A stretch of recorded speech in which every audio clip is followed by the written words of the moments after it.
കല്യാണച്ചെറുക്കിനെ ഒന്ന് കാണാൻ വന്നതാ. ഒരു സമ്മാനവും ഉണ്ട്. എന്നെങ്കിലും നിങ്ങളെ ഞാൻ കെട്ടുമ്പോ അണിയാൻ വേണ്ടി ഉണ്ടാക്കി വെച്ച ആഭരണങ്ങളാ. നിങ്ങൾ വേറെ കെട്ടാൻ പോകുന്നെന്ന് കേട്ടു. അവക്ക് പൊന്നും പുടവയും കൊടുക്കുമ്പോ ദാ ഇതും കൂടി കൊടുത്തേക്ക്. കൊറേ കാലം ഇങ്ങനെ എന്നോട് ഒത്തിരി പഞ്ചാര വർത്താനം പറഞ്ഞതാ.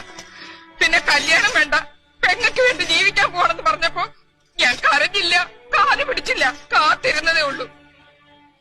എന്നെങ്കിലും മനം മാറണമെന്ന് സർവ്വ ദൈവങ്ങളെ വിളിച്ച് ഞാൻ പ്രാർത്ഥിച്ചു. ഇന്നേ വരെ മറ്റൊരു പുരുഷനെ കുറിച്ചോ കുടുംബത്തെ കുറിച്ചോ ഞാൻ ചിന്തിച്ചിട്ട് പോലുമില്ല. എന്നിട്ടിപ്പോ മോളാകാൻ പ്രായമുള്ള ഒരു പെങ്കൊച്ചിന്റെ ചന്തം കണ്ടപ്പോ ഈ കാത്തൂരെ മറന്നു. കൊല്ലാണ് തന്നെ നെഞ്ചിൽ നീ ഞാൻ കളിയാക്കി പാടിയിട്ടുണ്ട്. പക്ഷെ കല്ലുകൊണ്ടൊരു കാരലെങ്കിലും ഉണ്ടായിരുന്നെങ്കിൽ നിങ്ങൾ എന്നെ ഓർത്തേനെ. ഇങ്ങനെ ഒരുത്തനെ ഇത്രയും നാളും മനസ്സിലിട്ടുണ്ട് നടന്ന്